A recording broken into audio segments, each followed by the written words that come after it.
Hey, what's guys? I'm doing the Banlist video for you guys. So this went this went live last night, and so I already took a look at it. So there's no live reaction, unfortunately. But I was just wanting to see what was on the list and why I still wanted to play. So depending on how the format shapes out, I might come back and play. But I don't know. This being one heck of a format. So let's dig into this. So this is part of a Goki FTK slash Planet FTK. Was the first card. Sam, Sarah, Lotus. So yeah, and then Nightmare Goblin. If you guys haven't been keeping up with the meta, this card is a major issue. So it helped with being able to U-Link and doing a whole bunch of stupid stuff. So yeah, that need to go. MX Saber Invoker. This also need to go as well because you could make Invoker and then detach to bring out something else. Be able to link summon and then be able to go off from there. So just it was a starter and it also helped extend plays, which for some decks it was good, but for the main deck it was using it was kind of rough. So yeah. So glad to see that go as well. So, and that's basically it for the band cards. So it's just the three new ones. So, and then for limited ASL core, sad to see ABC get hit, but this card is part of a uh, firewall FTK. So if you have a cord in your grave and a cord in your hand with the firewall, you just loop it, and then if you had Card Trooper on the, or not Card Trooper, Cannon Soldier. Can't think of the right name. Cannon Soldier. You just burn your opponent every time that you trigger a monster. ASL core activates, add back a ASL core, and then firewall activates when you summon out the ASL core. So that's kind of the loop with Cannon Soldier. That is why that got hit the one. So unfortunately, but you gotta stop those FTKs when Konami has to. So and then Stratos is back. Good to see that card's back. Not a card that I'm particularly excited to see, but it is good to see it come off the list. And it came off the list because the new legendary deck that's coming out will probably have Stratos in it. So good to see it come back, at least for a short time anyway. Depending on if it's a big threat in the format. So yeah, Morphing Jar. This card and then the next spell that's down a little bit is gonna really make the format interesting. So Morphing Jar, I think this is to help Dark Roads out in some way. I think you discard your whole hand and you draw 5 uh, from Morphing Jar. But I haven't looked at it in a while, so I could be wrong about that. But I know card destruction is basically discard 5 or discard your whole hand and then draw the same amount. So that card destruction would definitely help out Dark Roads. Um, but yeah, so Morphing Jar would be really interesting. It also would be interesting to see what happens with both those cards, Morphing Jar and Card Destruction. Uh, because Card Destruction got unbanned as well. So, but because if you time it wrong, and your opponent has a brick hand, and they draw into a good hand, then that could just open them up to plays. So, like I said, it's really gonna be interesting to see how those two discard foggers actually define the format. So, Heavy Metal Electromite. I never owned one, never played it, so I don't like the Pendulum Magician deck.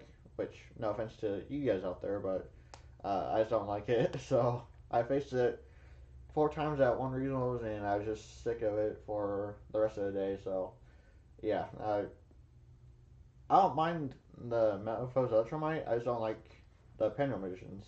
So like I said, no offense out there for anybody that plays the deck. The deck is powerful, but I just don't care for it. So, and then Cyframe Lord Omega. This was used in multiple FTKs as well, or at least OTKs, and combos.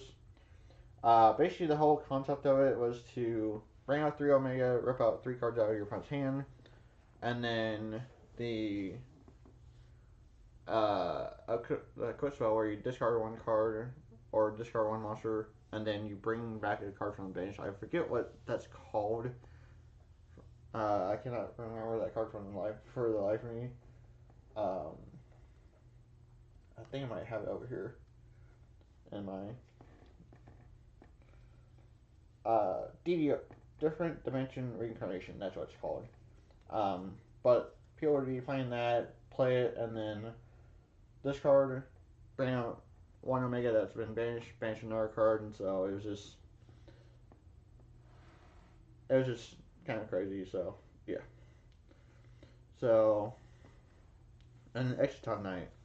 Now this card will really make the format interesting. Again, basically, if you see this card on the board, you better play smart because it doesn't take much but just 1 detach and bye to your field. So yeah, it'll. I think it'll keep players in check of how big they make their board if they see this card on the field. So I mean, there's plenty of outs to it. There's Kaiju's, there's Impermanents, there's Baylor, but again, if you see it on the board, just be aware of not going too crazy because this card will bite you in the butt. So yeah, a hero lives. They put the one use Strider's came back, so it's just kind of to keep heroes in check a little bit, so that way they're not going too crazy on in the format. So, which I think is good if they play Bane Strides again, which I don't want to be that person, but if they do, then I think a hero those will go back to 3. But right now, it's bounced the way that it is right now. So,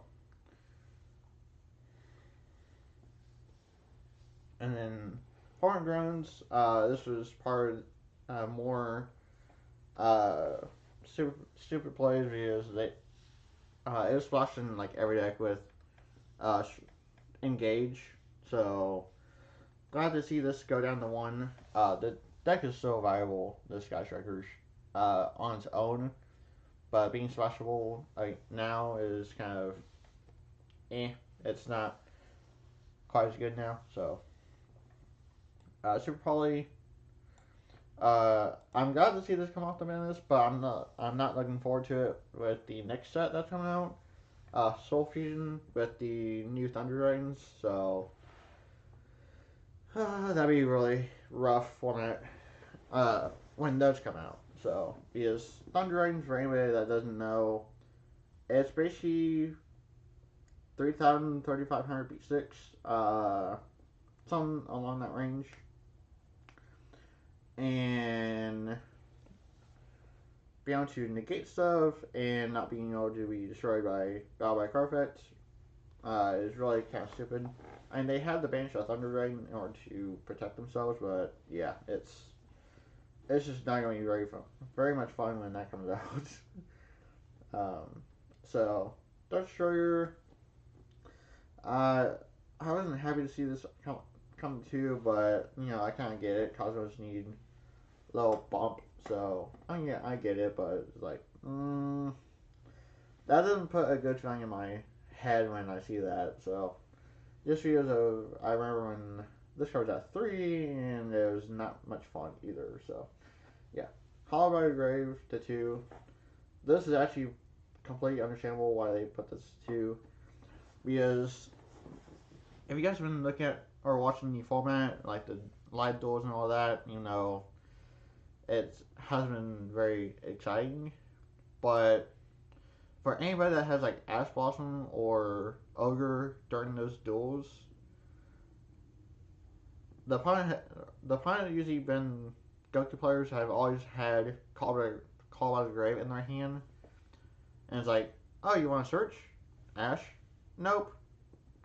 Call by the Grave is like, so the Goku player just goes off and does their thing without having to worry about anything. So putting this to 2 is definitely a good call. No pun intended, but definitely a good choice for being hit. So number 2, when I saw this go to 2, I was having a heyday yesterday. Uh, I was so excited. I was like, so Diamonds Re updated and BS Re updated because this this card will definitely help them out a lot. So make sure I stay tuned for update Diamonds and update BES because that's what's coming up after the Lightstorm deck file. So, and then Scapegoat to 2, I own a couple but never ran it. So this to 2 I know is an issue at 3. So putting it to 2 is kind of nice. So Terraforming, this hurts my BS a little bit, but I do run Metaverse, so that's not that big a deal. And then cards of 3. Towers, I mean, that's fine. It's been power creeped, so that's fine. Destiny Hero Disc Commander, this got errated before this came out, so they changed the effect to once per duel now, so doesn't make it quite as good, but it's still, a thing, so yeah. Burial, this would help out Skull Servants and zombies, I guess. So that'll be kind of interesting. And then Ring never did anything at 2, so but the 3, I mean that's fine. So yeah, so that's basically it for the Banlist. It's really quite interesting. I think, like I said, once Soul Fusion coming out, this card would be a huge threat. I think Konami probably overdid it with that, with Soul Fusion coming out, but I get promoting E heroes or elemental heroes because of the new legendary decks, but this card is going to be running rampant everywhere. So yeah, it's not going to be much fun to go up against that, but it is what it is. But anyways, so that's basically it for the ban list. So thank you for watching. Don't forget to like, comment, and subscribe for more. And stay tuned for Game 2 with the Cyber Dragons, which we for tomorrow's video. So stay tuned for that. And thanks for watching, and I'll catch you. Alright, there goes.